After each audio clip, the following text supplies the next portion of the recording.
Hola Sobat Koboi, ketemu lagi sama gua nih. Gimana kabar lu semua? Semoga sehat walafiat ya. Nah, sebelum menonton video ini jangan lupa subscribe channel kita, di-share juga ke akun sosial media lainnya seperti Instagram, TikTok, dan Facebook. Psikopat adalah salah satu jenis gangguan jiwa yang akut. Para psikopat merasa nggak bersalah saat melakukan suatu tindakan kekerasan terhadap orang lain. Seperti dengan beberapa psikopat yang akan gua sebutin ini. Mereka terkenal akan kesadisannya dalam menyiksa orang. Sobat Koboi mau tahu? Let's check this out.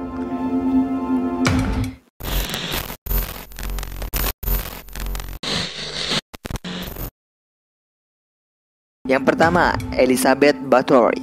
Elizabeth Bathory adalah salah satu psikopat wanita yang paling terkenal di dunia.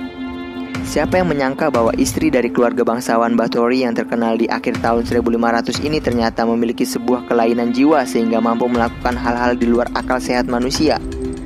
Meskipun belum mendapat konfirmasi resmi, dikatakan bahwa Elizabeth membunuh setidaknya 650 perempuan. Waduh, buat apa ya itu perempuan dibunuh? Di mana para perempuan itu dibunuh dengan cara dimutilasi dan disiksa?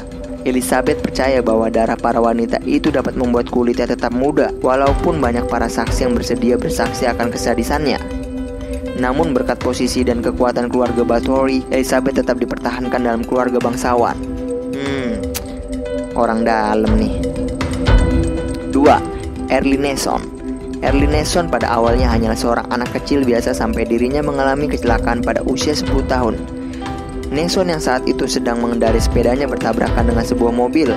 Hal tersebut mengakibatkan ia tidak sadarkan diri di rumah sakit selama 6 hari. Ketika Nason sadar, tingkah lakunya berubah menjadi tak menentu. Dia mengalami sejumlah sakit kepala dan juga hilang ingatan. Dan pada saat itu juga dirinya mulai melakukan tindakan kekerasan. Pada tahun 1925, Nason memulai aksi membunuhnya. Sebagian besar korban yang ia bunuh adalah perempuan pemilik sewa. Nason menyewa sebuah ruangan atau rumah, meraih kepercayaan dari sang pemilik, dan kemudian membunuhnya dengan cara mencekik.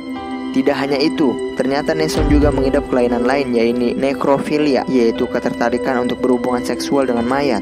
Semua aksinya tersebut membuat dirinya diberi julukan The Gorilla Strangler. 3. Ted Bundy. Ted Bundy adalah sebuah nama wajib yang patut disebut bila membahas topik psikopat terkenal di dunia. Ted adalah seorang pria tampan dengan kepribadian menarik, yang ternyata bahwa dirinya telah membunuh setidaknya 30 wanita pada saat ia dieksekusi pada usia 43 tahun.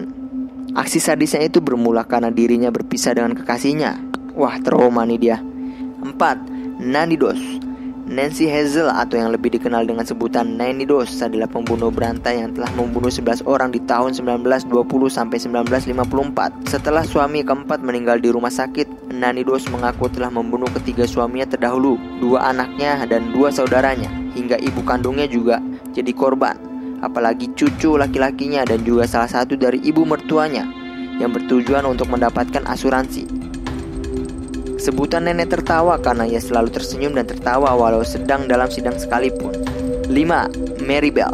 Mary Bell hanya berumur 11 tahun saat ia mencekik dan membunuh 2 anak lelaki berumur 3 dan 4 tahun. Setelah membunuh kedua anak itu, Mary Bell kembali lagi ke TKP dengan sebuah silet dan menuliskan inisialnya, M. Di kulit anak-anak itu dengan sadis, ia juga memutilasi kedua anak kecil itu. Dan pada akhirnya ditangkap dan masuk penjara. Kemudian dibebaskan di tahun 1998. Sementara itu, Mary yang mengaku membunuh hanya kesenangannya dijatuhi hukuman penjara selama 12 tahun. Mary dipenjara anak Red Bank Community Home. Ketika dibebaskan pada tahun 1980, Mary sudah berusia 23 tahun. Karena kasusnya termasuk dalam kategori kasus anak di bawah umur, saat bebas dari penjara, ia diberikan nama dan identitas baru. Nah, itulah 5 psikopat tersadis di dunia. Sangat mengerikan ya Sobat Koboi. Gak menjamin seorang wanita atau laki-laki jika sudah berhubungan dengan penyakit kejiwaan ini. Tetapi hal yang paling menarik ketika membicarakan seorang psikopat adalah ketika ia tetap merasa tenang setelah melakukan tindak kejahatan. Tidak ada hal yang membuat mereka takut. Psikopat bahkan merasa puas setelah berhasil membunuhnya atau menyiksa korbannya. Ngeri banget ya. Oke Sobat Koboi, semoga info yang gue kasih bermanfaat buat lu semua ya. Tetap setia di channel kita biar gak ketinggalan info-info up to date dan menarik lainnya. See you in the next video Sobat Koboi. Bye.